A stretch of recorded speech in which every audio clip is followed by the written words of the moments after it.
이렇게 오늘 만나 뵙게 돼서 반갑습니다. 제가 김남준 목사님하고는 신학교 들어갈 때도 동기로 들어갔었고 또 안양대학교에서 같이 근무를 했는데 여기 또 강단에 와서 말씀 전하는 건 오늘 또 처음입니다. 이런 귀한 자리에 초청해 주신 목사님에게 감사드리고 또 오늘 이렇게 만나 뵙게 된 모든 분들을 환영합니다. 앞에서 일백 교수님의 귀한 강의를 들으셨는데요. 저는 오늘 이제 칼빈하고 제가 처음에 논문을 쓰고 지금까지 생각해 본 거는 너무 잘 아시는 대로 톰 라이트를 중심으로 하신 분들이 루터나 칼빈이 말했던 이신칭의가 바울의 신학을 제대로 해석하지 못한다는 비판이어서 이제 그런 비판이 어떤 근거를 갖고 있나 하는 생각하고 거기에 대해서 종교개혁자였던 특히 칼빈을 중심으로 해서 비교해보면 어떤 차이 그리고 왜 종교개혁자의 생각이 더 올바르다고 생각했는지 하는 것을 좀 말씀드리려고 합니다. 들어가는 말은 여러분이 거기 보시면 이제 제일 처음에 제가 결국 이 새 관점이 형성되게 됐던 가장 중요한 인물로 스텐달이라고 하는 분이 1960년대에 처음으로 이 바울의 과연 올바른 해석의 지점이 종교개혁자들이 바울을 읽은 것이냐 아니면은 1세기 시대의 다른 유대교의 배경에서 읽어야 할 것인지 이제 그런 생각을 하기 시작했고 우리가 너무 잘 아는 대로 이제 그걸 좀 더 발전시켜서 나온 사람은 샌더스였습니다. 그리고 제임스 던이나 지금 이제 보려고 하는 톰 라이트가 그런 주장을 했고요. 잘 아시는 대로 이제 샌더스의 가장 핵심적인 주장은 우리가 바로 1세기 유대교가 뭐냐 했을 때 언약적 율법주의라고 얘기를 했습니다. 언약적 율법주의라고 하는 게 과연 루터가 이신칭의로 구원받는다라고 해서 믿음으로 하나님의 백성 안에 처음으로 진입해 들어간다라고 하는 생각보다는 오히려 유대교 1세기 유대교 안에서는 율법을 지키는 것이 그 안에 머무르는 거다. 그러니까 처음으로 들어가서 진입하는 것이 아니고 그 안에서 머물러서 은혜로 이미 구원받은 사람들이 율법을 지켜서 그 언약 안에 머무르는 거기 때문에 결국은 유대교를 율법을 행해서 구원받는다라고 하는 행위 종교 내지는 자신의 의로 구원받는다라고 하는 해석은 잘못된 것이고 유대교 안에서는 오히려 은혜로 하나님의 선택으로 구원받았고 율법은 그 아래 머무는 것이라서 율법 종교가 아닌 은혜 종교다. 그래서 그걸 언약적 율법주의라고 그러니까 1세기 유대교를 재해석을 한 것이죠. 그리고 그런 해석을 받아들여서 좀 더 발전시킨 인물들이 제임스 던이나 톰 라이트인데 이제 그런 사람들은 바로 그 언약적 율법주의라고 하는 것을 그럼 직접 바울 서신에다가 적용을 시켜보자. 그럼 1세기 바로 언약적 율법주의라고 하는 그런 관점을 갖고 바울 신학을 읽어보았을 때 과연 16세기 종교개혁자들이 해석한 것이 올바른 거냐 했을 때 바로 제임스 던이나 톰 라이트의 입장에서는 그런 해석이 타당하지 않다라고 이제 반박을 하고 나온 셈이죠. 그래서 그리고 제가 오늘 보려고 하는 게 그러면 톰 라이트의 입장에서 어떻게 그 사람이 이제 그런 주장을 하게 됐나 하는 것을 생각해 보려고 하는 것입니다. 종교개혁 톰 라이트가 그러면 종교개혁자들 이 형성 이야기는 보니까 뒤에 그 김경식 교수님이 훨씬 더 자세히 말씀하니까 요 뒤 강의에서 좀 더 들으시고 이제 제가 말하려고 하는 건 하여튼 톰 라이트의 입장하고 종교개혁자를 비교하는 것이 이 강의의 주제니까 거기에 대해 좀 더 초점을 맞춰보도록 하겠습니다. 이제 톰 라이트는 결국 종교개혁자들이 복음 이해를 비판했습니다.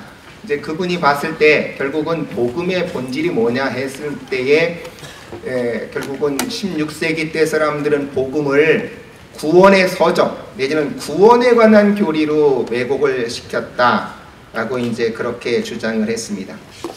그래서 결국 구원의 서점으로 복음을 본 것은 바울이 말했던 복음을 내용을 제대로 분석하지 못했다 하는 것이죠. 그래서 자기가 보기에 바울이 복음에 대해서 해석하는 그 복음의 의미를 해석하려면 히브리적인 배경하고 유대적 배경, 그리스적인 헬라적 배경 두 개를 종합을 해야 된다라고 생각을 했습니다. 톰 라이트가 생각한 것은 하나는 바로 이사야서 40장 66절을 배경으로 해서 시온으로 야훼가 귀환하고 즉위하는 것, 바벨론 포로 상태에서 이스라엘이 귀환한다라고 하는 이제 그런 관점과 헬라적인 사고방식, 특별히 로마 제국에서 유앙겔리온, 복음의 가장 핵심적인 내용은 뭐였는가 하니까 새로운 왕이 등장해서 그 왕의 통치가 시작된다는 것이다. 그래서 그렇게 두 가지가 합쳐졌을 때 바로 이스라엘 백성들의 그분의 표현을 따르면 이렇게 포로 상태, 바벨론 포로 상태, 뒤의 포로 상태에서 새로운 왕의 등장으로 새로운 통치가 시작된 것이 복음이다. 그래서 이분은 이제 그렇게 복음을 해석할 때 그 용어가 히브리에서 왔냐, 헬레니즘에서 왔냐라는 것보다는 그 두 개를 종합해서 어디를 향하고 있느냐 하는 게 더 중요하다는 거죠. 그래서 이 복음의 본질이 어디 나타나 있는가 하니까 그 종교개혁자들이 말했던 로마서 1장 16절 17절은 오히려 이제 복음의 효과, 효능에 관한 이야기고, 복음의 본질은 로마서 1장 1절에서 5절, 고린도전서 15장 3절에서 8절에 나타나 있는데 네 가지로 정리를 했습니다. 첫 번째는 결국은 십자가에 못 박힌 예수님. 그래서 이 십자가에 못 박힌 예수님의 거기에서 죄에 대한 구원이라는 것도 뭐 빼놓지는 않지만 그보다 더 강조되어야 할 분은 통치자와 권세자들에 대한 결정적 승리를 하면서 십자가에 못 박히셨고, 그 다음에 결국은 그 십자가에서 예수님이 부활함으로 승리를 했고, 세 번째 바로 아까 말씀드린 대로 1세기 때 사람들이 가장 기다렸던 건 예수님을 오실 왕으로 기대했다. 그래서 예수님이 바로 그 새롭게 오신 왕이고, 네 번째는 주다. 바로 주 예수 그리스도라고 하는 이 네 가지를 그는 바로 복음의 본질로 말하면서, 아까 이제 로마서 1장 16절 17절의 종교개혁자들이 바로 복음의 본질같이 말했는데, 복음의 본질이라기보다 그거는 복음의 능력 내지는 복음의 효과다, 이렇게 해석을 했습니다. 그 다음에 이제 두 번째는 그러면 이제 그렇게 복음을 해석을 했을 때 이제 거기서 가장 중요한 것을 세 가지, 1세기 유대주의의 입장에서 이제 바울 서신을 이해해 본다고 할 때 가장 중요한 하나님의 의, 율법의 행의, 그 다음에 이신층의에 대한 새로운 이해를 자기가 제시를 해보겠다는 겁니다. 아까 말씀드렸던 샌더스가 말했던 언약적 율법주의라고 하는 관점에서 생각해 봤을 때 하나님의 의가 뭐냐? 종교개혁자들은 뭐 잘하는 대로 로마서 1장 16절 17절 특별히 17절에 보면 복음에는 하나님의 의가 나타나서 결국은 믿음에서 믿음으로 구원에 이르게 한다라고 하는 것인데, 바로 이 하나님의 의를 우리는 늘 예수님이 십자가상에서 우리의 구원에 필요한 의를 다 성취했고, 그 성취가 우리한테 전가돼서 그 의를 우리가 힘입어서 하나님 앞에 이제 의롭다라고 선언된다 하는 칭의로 이해를 했습니다. 근데 이제 요 톰 라이트가 가장 강조하는 건 결국은 그런 하나님의 의는, 그런 식의 하나님의 의는 바울의 1세기 문맥에서 읽어보면 도출되지 않는다는 겁니다. 그러면 그가 생각했을 때 하나님의 의라고 하는 것은 뭐냐? 결국 하나님의 의로우신 속성이다. 의로운 속성이고 그렇게 전가시킨다라고 하는 건 잘못되어졌다 하는 겁니다. 그러면 1세기 유대교 배경에서 하나님의 의는 뭔가 하니까 결국 거기에는 세 가지 배경을 먼저 한번 이해를 해야 1세기 유대교 배경에서 하나님의 의를 바르게 이해할 수 있다는 거죠. 첫 번째는 70인역에서 생각했을 때 하나님의 의는 아까도 말씀드렸던 이사야서 40장에서부터 55장까지 말하는 하나님의 의라고 하는 것은 하나님이 자신의 약속을 반드시 지키신다라고 하는 바로 언약에 대한 신실성이다. 그렇게 얘기를 했습니다. 그 다음에 라이트는 두 번째 배경은 유대 법정의 구조를 끌고 왔습니다.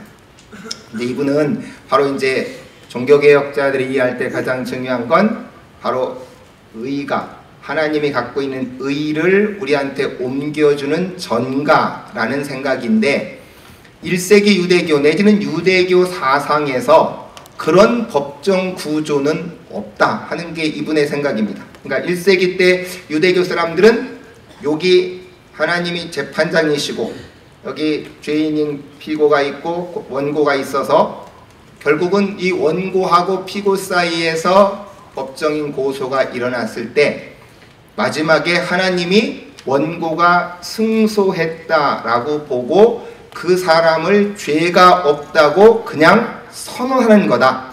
선언하는 것이지 하나님이 자기가 갖고 있는 의를 우리한테 전가시킨다라고 하는 이런 개념이 1세기 유대교에는 없다는 겁니다. 그러니까 이분이 가장 반대하는 게 바로 그 칭의를 전가라고 하는 개념으로 이해하는 것을 가장 반대하고 있는 거죠. 그래서 바로 그 1세기 유대교 법정에서는 하나님이 신실함 속에서 죄인인 사람들을 그냥 의롭다라고 선언하는 것이 그것이 칭의의 배경이라는 겁니다. 세 번째는 우리가 잘 아는 대로 칭의를 두 가지로 분류를 했죠. 현재적 칭의가 있고 그 다음에 종말론적으로 마지막에 의롭다라고 선언하는 이 두 가지 구조로 되어 있다.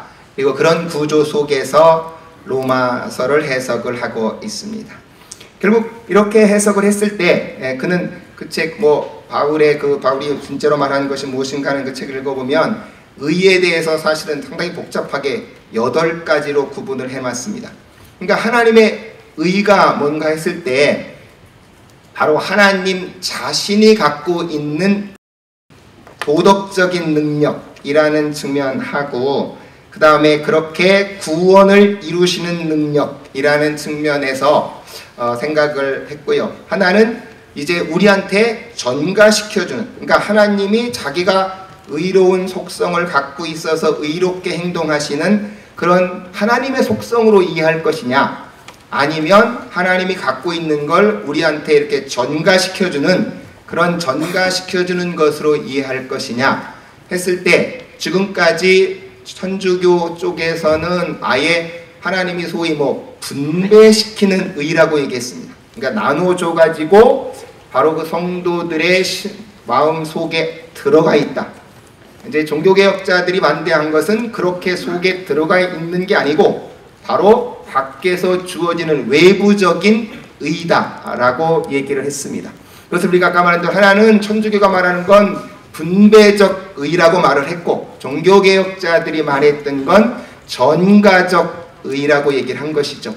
이것은 아까 말씀한 대로 이렇게 상대방에게 전달된 의라는 개념인데 이제 톰 라이트는 아까처럼 유대교의 배경에서 그런 의는 없다. 오히려 하나님 자신이 갖고 있는 속성으로서의 의, 그리고 그렇게 속성으로 갖고 있는 의로서 바로 사람들에게 그 약속을 신실하게 지키는 신실성, 그러니까 이런 방식으로 이해를 하겠다라고 하는 것이죠.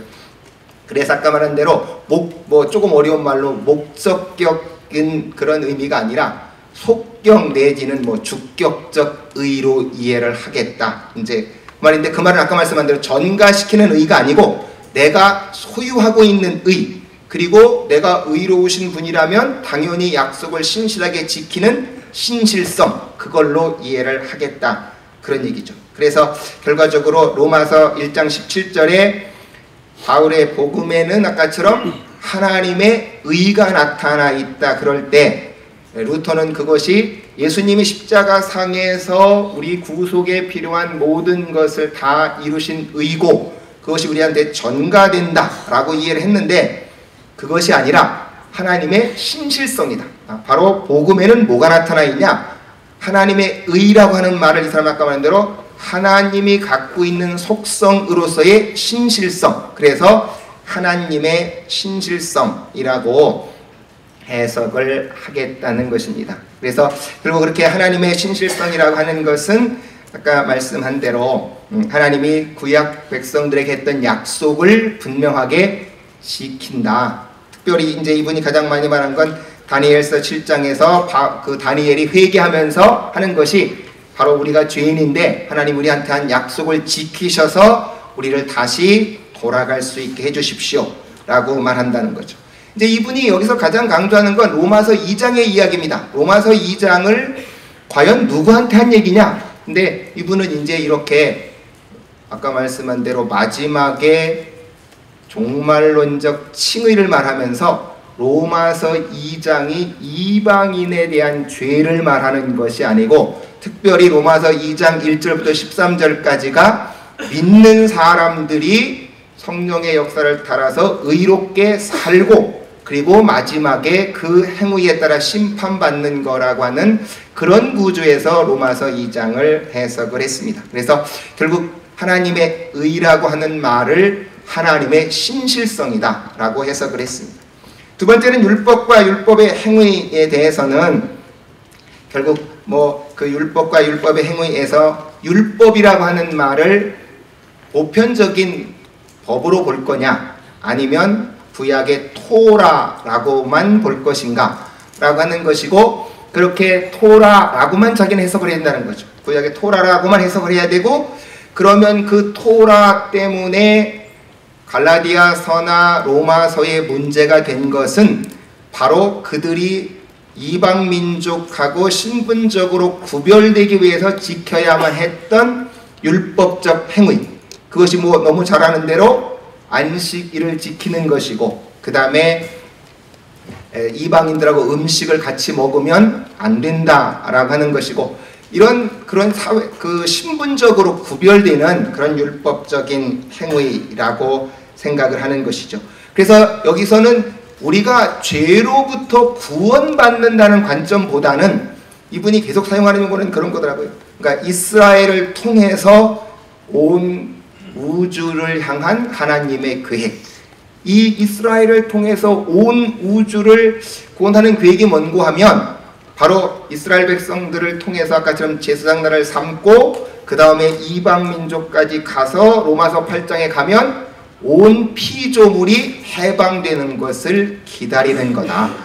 그래서 결국 그렇게 이스라엘 백성들을 통해서 하나님의 계획이 이루어져 가는 거기에서 걸림돌인 게 뭐냐? 이방인 기독교인들이 이제 유대인하고 하나 되는데 걸림돌이 됐던 가장 중요한 거 바로 갈라디아에서 가장 문제가 됐던 게 바로 이방인하고 음식 먹는 거였죠. 그 음식 먹는 것 때문에 걸림돌이 되기 때문에 바울이 그런 것들을 제거시켜서 이방인들은 예수님 믿고 구원받았다면 다시 유대인의 신분을 얻어서 구원받는 게 아니고 그런 것들이 걸림돌이 될 수 없다. 그래서 결국 그거를 제거시키는 것이 율법의 행위다 라고 이제 이 사람은 해석을 하고 있습니다. 그래서 아까 말씀한 대로 그렇게 해석해야 될 게 1세기 유대교 안에서는 아까도 말씀드렸다시피 그런 그들 자체도 율법적인 행위를 통해서 구원받는 게 아니고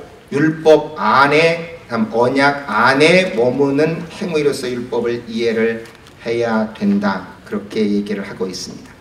그러면 칭의는 뭐냐? 아까 말씀드린 대로 칭의는 이 사람들이 결국 이제 이분이 칭의라고 하는 개념이 성경의 1세기 유대교 배경하고 관계가 없다라고 말하는 거에 가장 대표적으로 누구 걸 인용했는가 하니까 맥그레스의 책을 인용했습니다. 이 맥그레스라고 하는 사람이 그분의 박사학위 논문이 유스티티아 데이라고 하는 거예요. 하나님의 의라는 책이었고 이게 이제 초대교회부터 시작해서 최근에까지 소위 이신칭의 교리가 어떻게 발전해 왔냐라고 하는데 이분이 결론에서 뭐라고 얘기하는 거니까 이 이신칭의가 특별히 종교개혁자들 이후에 발전된 이 개념이 성경의 원래 개념하고는 별로 관계없이 뒤에 시대적인 필요에 따라서 자꾸 발전해 왔다. 이제 그런 결론을 내리고 있습니다. 그래서 이러한 방식으로 로마서를 해석하는 건 수백 년 동안 그 본문의 조직적인 폭력을 행사했다. 이게 맥그레스의 결론이에요.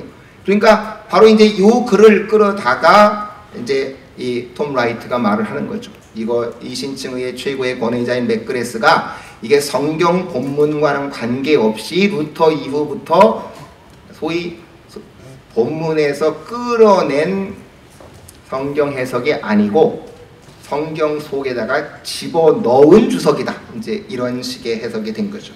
그래서 결국은 그러면 칭의는 뭐냐? 아까 말씀한 대로 칭의는 현재적 칭의가 있고 아까처럼 종말론적 칭의가 있다는 겁니다. 지금 너는 믿음으로 들어와서 하나님의 백성이라고 하는 하나님의 언약 백성이라고 하는 선언이다. 그리고 이건 아까처럼 종말론적으로 마지막 우리가 성령의 역사를 따라서 하나님의 말씀을 순종해 살아가고 마지막에 하나님이 또 의롭다라고 선언할 종말론적인 선언이어서 칭의는 하나님의 아까 말씀한 대로 의롭다라고 하는 선언이다. 선언이지 내가 의롭게 됐다든지 하나님의 의가 나한테 전가된다는 개념은 여기에 없다라고 하는 생각이 이제 이 사람의 생각이었습니다. 그래서 결과적으로 칭의라고 하는 것은 두 가지로 일어난다. 현재적 칭의는 바로 지금이 네가 하나님의 백성이라고 하는 선언이고 마지막에는 성령의 역사를 통해서 우리가 하나님 말씀 따라 살고 최종적으로 종말론적으로 하나님이 의롭다라고 선언하게 되어질 그 하나님의 선언이 칭의라 그렇게 말하고 있습니다. 그래서 이제 이분이 가장 많이 말하는 것 가운데 하나가 내가 행위로 자꾸 행위에 따라 구원받는다라고 얘기하는데 그러면 그건 당신이 만들어낸 거 아니냐? 그러니까 계속 책에 보면 그런 얘기 써놨어요. 내가 말하는 게 아니라 바울이 그렇게 말한다. 바울 성경에 많이 읽어보면 네가 행한 바대로 네가 행한 걸 직구할 거다. 그러니까 이런 성경 구절을 가져다가 이제 계속 그렇게 해석을 하는 거죠. 이제 그가 대표적으로 한 데는 로마서 14장 10절 12절 고린도 후서 5장 17절 그런 얘기 그 다음에 고린도서 3장의 건축자의 이야기 이제 이런 걸 끌어다가 결국은 마지막 네가 행한 행위대로 심판받을 거다 라고 성경이 그렇게 말하고 있기 때문에 자기가 보기에는 성경을 그대로 따라가면 그렇게 해석하는 게 정상적인 것 같고 대표적으로 아까 말했던 로마서 2장 13절을 말하고 있습니다. 로마서 23장이 이렇게 열심히 그 명예와 모를 따라서 행한 사람은 생명으로 구원받고 아닌 사람은 이제 심판받는다 라고 하는 그 구절을 가지고 행위대로의 반드시 마지막 최종 심판이 있을 것이다 라고 이제 그런 주장을 하고 있습니다. 그래서 그러면 이제 이런 주장과 그러면 칼빈의 한번 교리를 비교해보자 라고 하는 것이 이제 제 생각이었습니다. 이제 톰 라이트가 이런 주장을 하는데 그러면 칼빈이나 루터는 어떤 생각을 했냐? 아까 이제 복음에 대한 이해를 한번 생각해 봤습니다. 그래서 이제 그러면 정말로 루터나 칼빈이 복음을 그렇게 톰 라이트가 말했던 구원의 서정으로 설명을 했냐라고 하는 것이죠.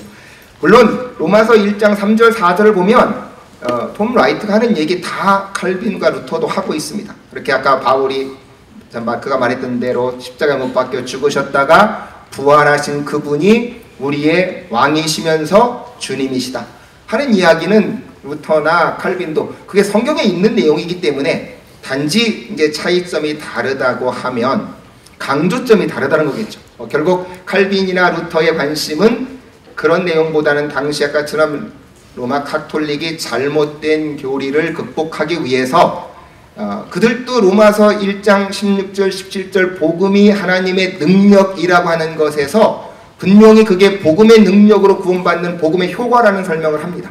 그럼에도 불구하고 루터나 칼빈의 초점은 당연히 바로 그 복음의 능력 쪽에 초점이 맞춰졌던 건 그 당시 로마 카톨릭이 행위로 구원받는 걸 강조했기 때문에 그들의 강조점이 복음이 그렇게 모든 믿는 자에게 구원을 주시는 하나님의 능력이라고 하는 것을 강조한 것은 분명합니다. 그 다음에 두 번째 이제 하나님의 의라고 하는 것이죠. 결국 아까처럼 루터는 하나님의 의가 그렇게 전가된다라고 해서 로마서 1장 17절에 보시면 하나님의 의라고 하는 것은 하나님의 법정에서 인정받는 것이다. 그리고 하나님의 법정 앞에 갔을 때 하나님이 우리를 의롭다라고 인정해 주는 것, 그렇게 하나님께서 인정해 주는 것이라고 하는 거죠. 루터도 참 칼빈도 보면 로마서 1장 17절에 보면 두 가지를 얘기합니다. 그렇게 하나님 앞에 법정에서 인정받는 것이고, 또 하나는 하나님께서 우리에게 주시는 의다. 이 두 가지가 있다는 겁니다. 당연히 아까 말씀한 대로 하나님께서 우리에게 주시는 의라고 하는 것은 로마 카톨릭적인 입장입니다. 로마 카톨릭에서는 아까 말한 대로 하나님께서 우리한테 의를 아예 분배해줘서 우리 속에 있다는 거죠.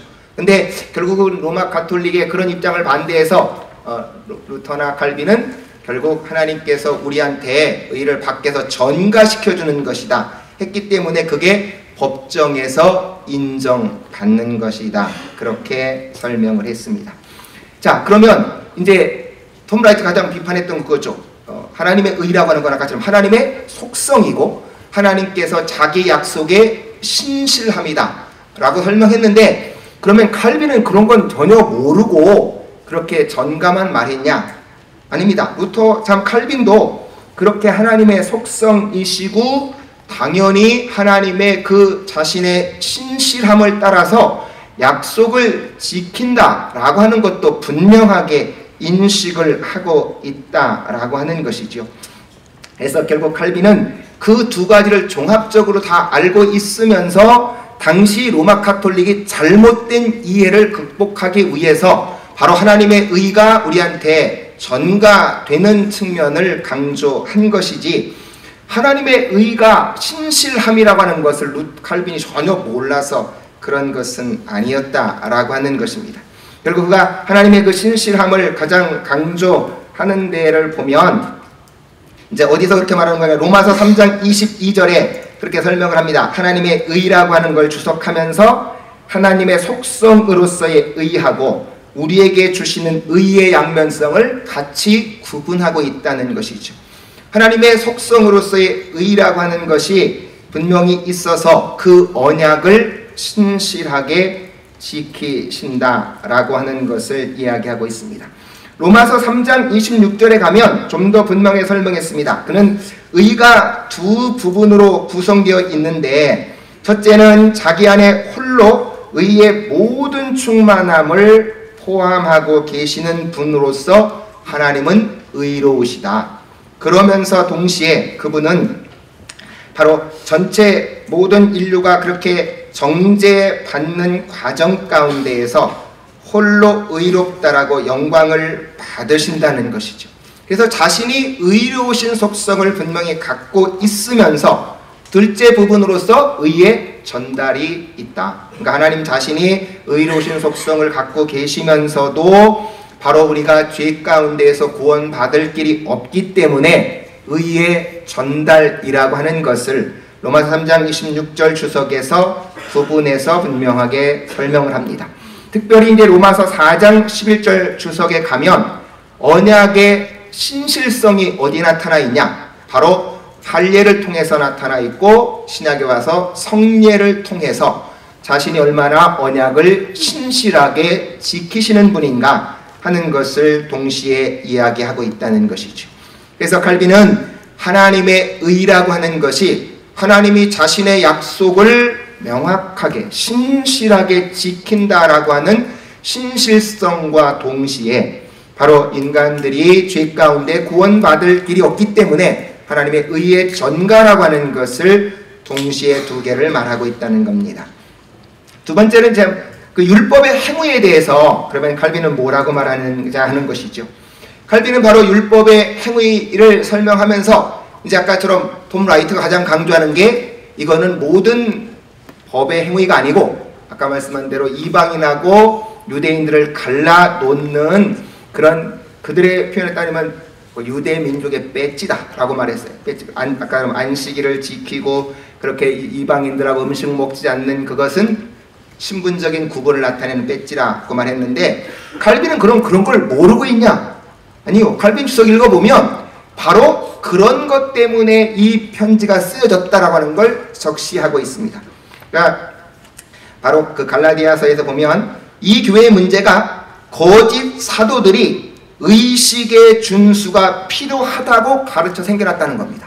바로 갈라디아서에서 그런 문제가 생겨난 것이 그렇게 그런 율법을 지켜야 구원받는다 라고 해서 문제가 생겨났고, 바로 그 문제를 해결하기 위해서 바울이 갈라디아서를 썼다라고 하는 것이죠.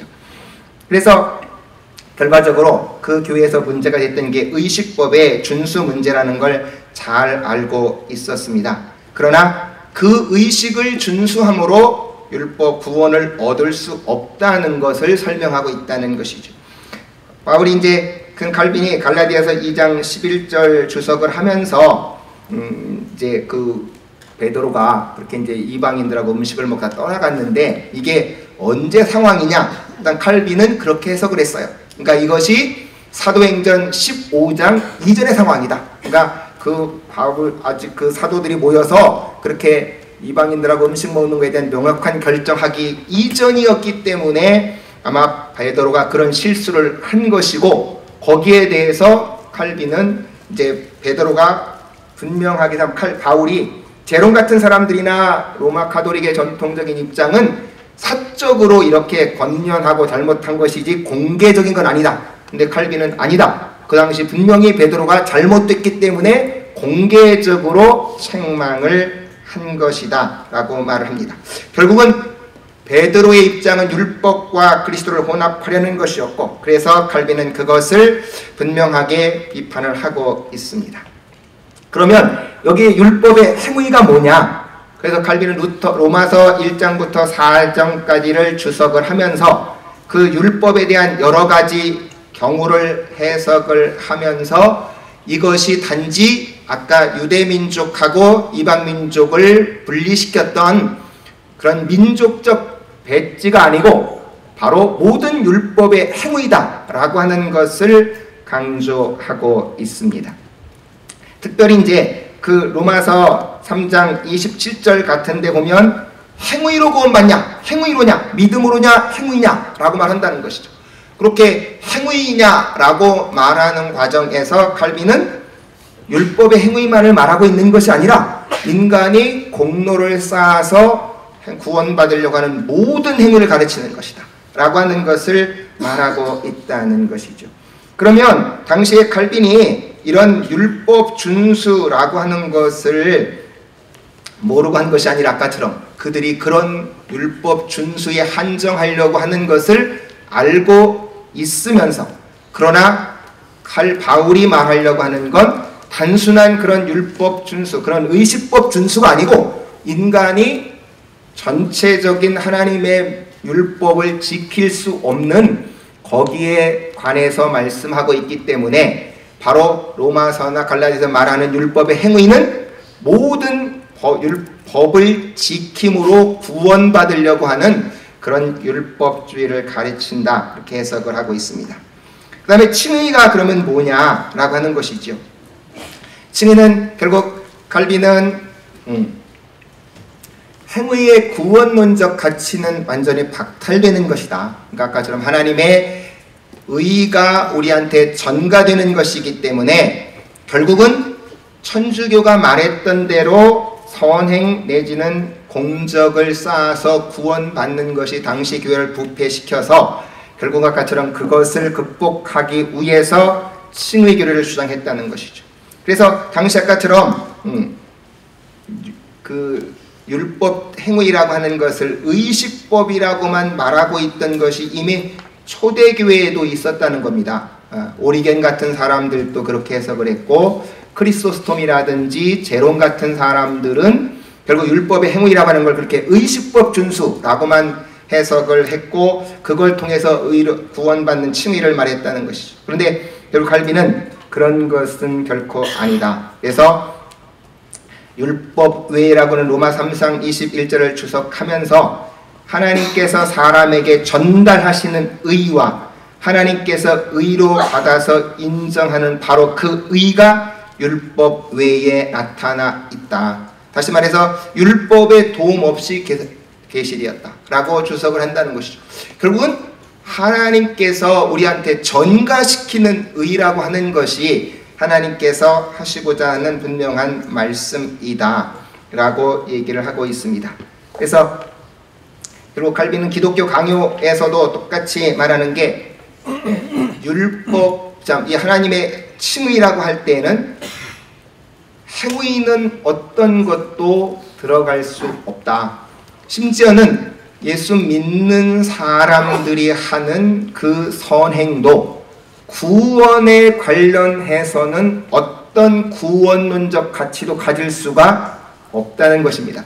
그리고 당시에 가장 핵심은 로마 카톨릭의 공적으로 구원받는다는 생각을 가지면 죽을 때까지 구원의 확신을 가질 수 없었습니다. 지금도 천주교가 가장 반대하는 건 당신이 만약에 구원을 확실히 받았다는 걸 안다면 그건 하나님의 특별 은총 중에도 특별 은총이다. 보통 사람은 알 수가 없다는 겁니다. 그러니까 천주교가 바로 그렇게 반대하는 과정에서 종교개혁자들이 결국은 우리는 어떻게 구원의 확신을 얻으며 평생을 살아갈 것인가 하는 것을 논증하기 위한 거였고, 그렇기 때문에 구원의 확신을 얻는 데에서는 행위가 구원론적 가치를 가질 수 없고 오로지 예수 그리스도가 십자가상에서 우리의 죄를 다 대속하신 완벽한 구원이 이루어졌고, 우리는 믿음으로 그걸 우리에게 소유할 때 그 믿음은 수단적 가치만 갖고 있다고 말했습니다. 수단적 가치를 갖는 그 믿음마저도 우리가 잘한 대로 에베소 2장 8절에 보시면 그것도 하나님이 선물로 주신다. 그래서 우리가 종교개혁 당시에 늘 오직 은혜로 구원받고 오직 믿음으로 구원받아서, 그래서 우리는 예수 그리스도의 그 구속론적인 의를 전가받을 때 구원의 확신을 가지고 살아갈 수 있다라고 하는 것이었고, 그래서 결국 칼빈은 그렇게 칭의라고 하는 데에는 결코 행위가 가담될 수 없고, 더 나가서는 바로 그것이 우리의 구원의 확신과 직결되어져 있다. 그러면서 칼빈이 말하는 건, 그러면 이제 행위는 어디 있냐? 결국 성화는 어떻게 연결되어 있냐? 너무 잘 아시는 대로 기독교 강요 3권 1전에 가면 그는 말했습니다. 결국은 우리가 성령의 역사를 통해서 그리스도하고 신비적 연합이 이루어질 때 한 면에서는 예수 그리스도의 완전한 의가 우리에게 전가되어서 우리는 의롭다라고 인정받음과 동시에 내 안에 성령이 역사해서 나의 삶을 주장하시기 때문에 우리는 동시에 거룩한 삶을 살아가게 된다. 그래서 루터 칼빈은 칭의와 성화는 결코 분리될 수 없다는 겁니다. 예수님의 인성과 신성이 우리가 구분되지만 분리될 수 없는 것만큼이나 우리가 예수 그리스도와 성령의 역사를 통해서 신비적 연합이 이루어지면 칭의 받음과 동시에 성령의 역사를 통해서 우리는 거룩한 삶을 살게 된다는 것이죠. 제가 늘 농담으로 그런 얘기를 합니다. 어떤 친구들은 그러면 예정론을 믿으면 내가 어떻게 살아도 천당 가지 않냐. 제가 이거 가리키면 학생들 가운데 그런 학생들이 있어요. 그래서 제가 그때마다 말합니다. 에베소 1장 4절을 읽어봐라. 하나님이 우리를 예정하신 목적은 거룩하게 하시려고 선택을 했다. 하나님이 정말 선택한 자라면 하나님의 영광을 위해서 가장 거룩하게 살기를 사모하지, 잘못된 그냥 함부로 사는 사람이라면 칼빈은 아마 그런 사람은 천국과는 가장 멀린 사람 아니겠냐, 그런 얘기까지 하고 있습니다. 자, 칼빈은 그럼 1세기 유대주의 성격은 어떻게 이해했냐 하는 거죠. 이제 아까처럼 이 돈 라이트가 가장 많이 말하는 게 1세기 유대주의는 은혜주의의 언약적 율법주의지 행위로 구원받는 율법주의 종교가 결코 아니었다는 겁니다. 그러면 칼빈은 그런 1세기 유대주의는 아무것도 모르고 그냥 무작정 1세기 유대주의는 율법주의라고 규정했냐? 그렇지 않다는 겁니다. 칼빈의 책을 읽어보면 이미 1세기 유대주의 안에 은혜주의적인 내용도 있고 율법주의적인 내용도 있다는 걸 분명히 알고 있습니다. 그러니까 은혜주의적인 책으로는 집회서 같은 책들이 있는데 칼빈은 그런 자기한테 맞는 책들은 인용해서까지 설명하고 있어요. 그러나 율법주의적인 1세기 책들도 분명히 있었다. 그 율법주의적 책들은 분명히 잘못된 것이다 비판하고 있습니다.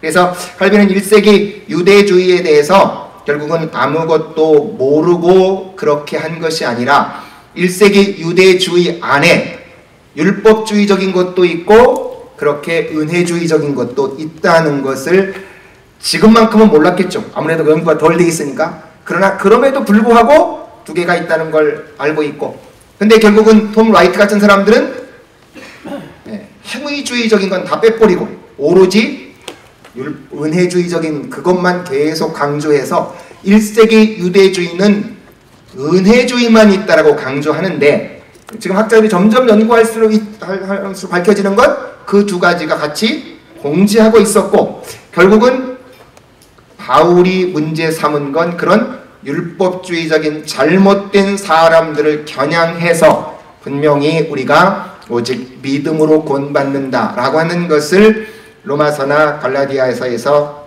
비판했다는 것이죠.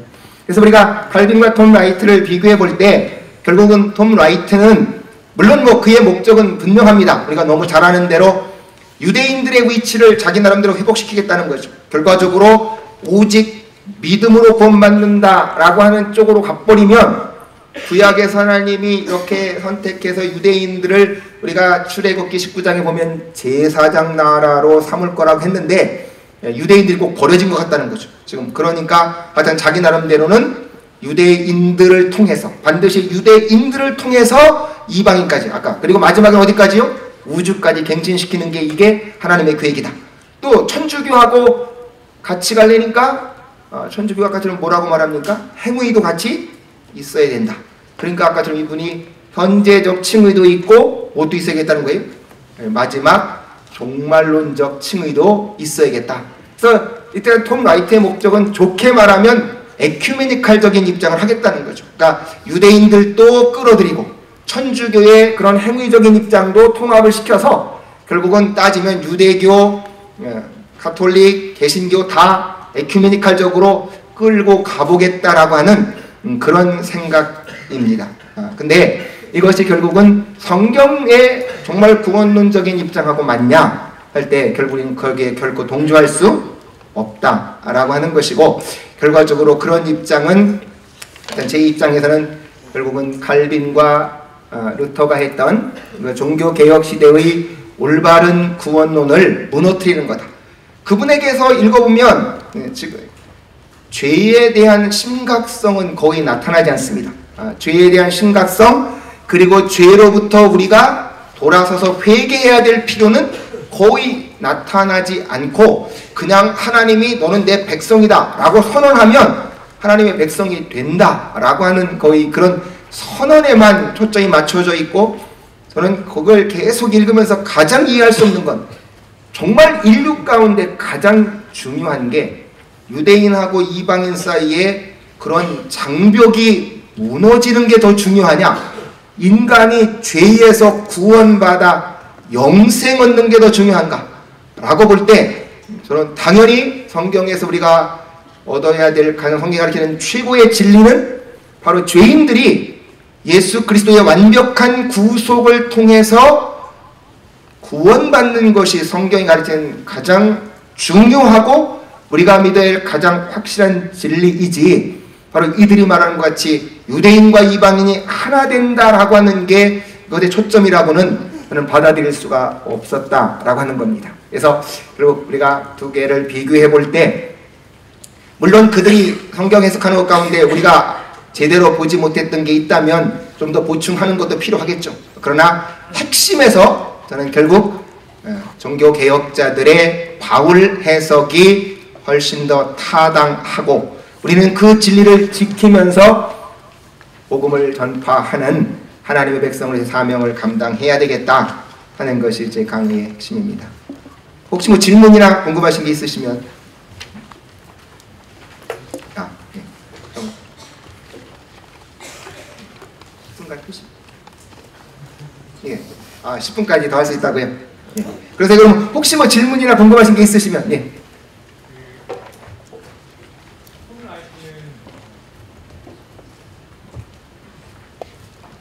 네, 네, 저는 김현호 전도사고요. 제가 궁금한 것은 그 N.T. 라이트는 종교개혁자들 중에서 마틴 루터보다 칼빈의 입장에서 많은 지지를 한다라고 자신의 입장을 발표했는데 그 의견에 대해서 특히 칼빈이 가지고 있었던 은혜 신학, 은혜와 원약 신학 그것에 관련돼서 이제 N.T. 라이트가 자신과 유사성을 발견한다라고 그런 입장을 가지고 있는데 이제 교수님께서는 칼빈과 N.T. 라이트를 완전히 이제 반대 입장에서 그걸 전제하고 이 발표를 하셨잖아요. 그래서 이 부분에 대해서 조금 어떻게 이렇게 설명을 해주실 수 있는지 궁금합니다. 예, 뭐 본인은 자신이 이제 개혁주의 신학자이고 그래서 자신이 이제 비판하는 1차적 대상이 루터파라고 얘기를 하고 있고 책 읽어보면 아마 이제 그 바울의 신학을 개혁주의자들이 주도했더라면 아마 이런 문제가 덜 생겨났을 것이다 그런 얘기를 하고 있더라고요. 물론 뭐 일면성이 있습니다. 그런데 아까 말씀드렸지만 그럼에도 불구하고 칼빈의 이 신칭의에 대해서는 그가 루터하고 동일하게 의의 전가라고 하는 면에서는 부정을 한다는 것이죠. 그러니까 바로 종교개혁자들의 가장 핵심이 예수님의 의가 전가돼서 우리가 우리의 죄를 용서받고 하나님 앞에 의롭다라고 인정받는다라고 하는 바로 그 이신칭의인데 결국은 톰 라이트의 가장 핵심은 그것이 바울 신학의 핵심이 될 수 없다는 것이거든요. 아까도 말씀드렸지만 계속 그는 하나님이 의롭다라고 그냥 선언하는 것이지 의는 결코 전가될 수 있는 게 아니다. 그러니까 의라고 하는 건 아까 말씀한 대로 하나님 자신이 갖고 있는 속성이고 그리고 이렇게 선포는 할 수 있어도 유대인들의 사상에서 결코 의를 남에게 준다라고 하는 개념은 없다는 겁니다. 그러니까 뭐 다른 면에서 아까 말한 대로 이제 율법을 지켜서 성화를 강조했다고 하는 면에서 칼빈하고 동점이 있고 이제 언약신학이라는 측면에서 더 연속성이 있고 그러니까 루터파보다는 훨씬 더 개혁파가 연속성이 있고 그런 면에서 자기가 이제 동질성을 느낀다는 거죠. 그럼에도 불구하고 저는 이제 가장 핵심은 그 이신칭의가 무너져 버리면 나머지 것들은 결국은 다 주변적인 게 되기 때문에 그런 면에서는 톰 라이트하고 칼빈하고 이제 대비될 수밖에 없다 하는 점을 말씀드렸습니다. 네, 안녕하세요. 저는 충신대학교 재학 중인 학생인데요. 저 질문이 있는데 우리가 이제 톰 라이트의 이신칭의 교리만 보았을 때는 이제 개혁주의와는 거리가 있는데 오늘날의 서점에 보면은 톰 라이트에 관한 서적들이 되게 많이 나와 있지 않습니까? 그렇다면 개혁주의는 톰 라이트의 모든 신학을 부정해야만 하는 건가요? 개혁주의와 톰 라이트 신학의 공통 분모는 찾을 수 없는 건가요? 아까 말씀드렸다시피 이제 우리가 한번 좀 더 재고해 봐야 될 건 그가 바울 신학을 해석할 때 아까도 이제 말씀드렸지만 1세기 신학 입장에서 재고해야 될 부분이 있다라고 했을 때 이제 그런 신학적인 맥락이라든지 부분적으로 우리가 종교개혁자들이나 지금까지 우리가 보지 못했던 부분이 있을 수 있겠죠. 그러니까 그런 면에서 부분적으로 뭔가 이렇게 살펴보는 건 있을 수 있겠지만 제가 보기에는 그 핵심에서 이신칭의가 무너진다라고 하는 면에서는 대단히 위험성이 있다라고 하는 것이고 다른 면에서 이제 톰 라이트가 해석하면서 지금까지 종교개혁자들이나 신학자들이 미처 보지 못했던 또 보아야 될 부분 뭐 저는 충분히 있고 그런 면들 우리가 비판적으로 수용할 수 있다면 수용할 수 있겠다 하지만 그 이신칭의를 무너뜨리는 그 부분에서는 대단히 위험하기 때문에 그 부분은 분명히 우리가 숙지하면서 그분이 지금까지 우리가 보지 못했던 통찰력을 준다면 또 뭐 부분적으로 수용할 수 있는 부분도 없지 않아 있다고 생각이 됩니다.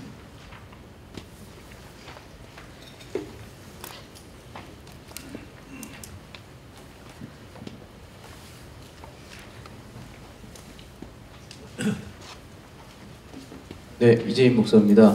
저는 이제 칼빈도 1세기 유대주의 안에서 은혜주의와 율법주의가 있었다고 분명히 이해를 했는데, 그러면 이제 칼빈이 이해했던 1세기 안에서의 그 은혜주의가 세간점 아파가 얘기했던 신언약적 율법주의 안에서 바로 그 관점과 같은지 아니면 비슷한 건지, 그 은혜주의에 대한 정확한 좀 의미를 좀 듣고 싶습니다.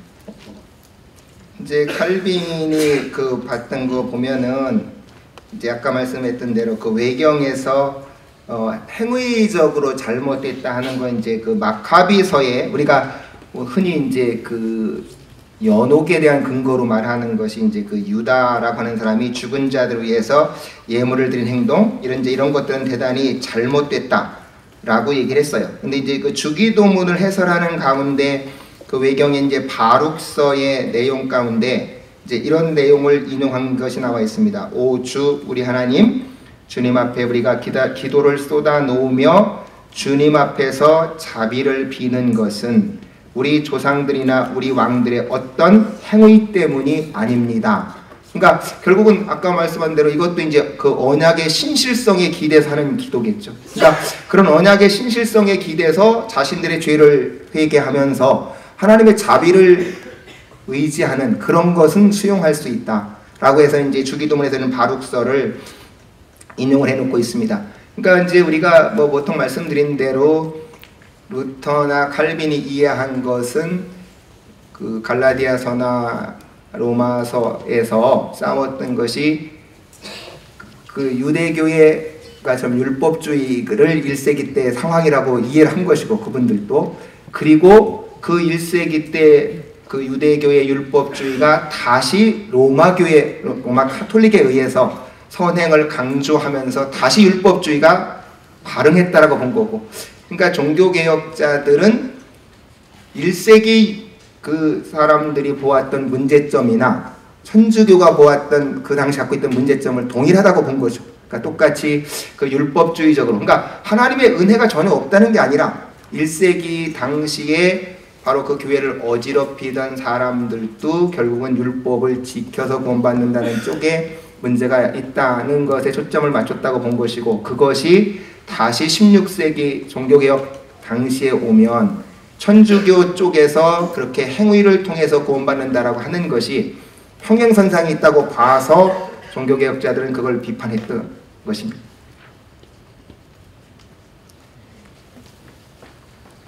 이제 시간이 되었기 때문에 마무리를 하도록 하겠습니다. 우리 세미나 1부가 이렇게 마쳐졌는데요. 우리 이은선 교수님께 다시 한번 감사의 박수를 드리고요.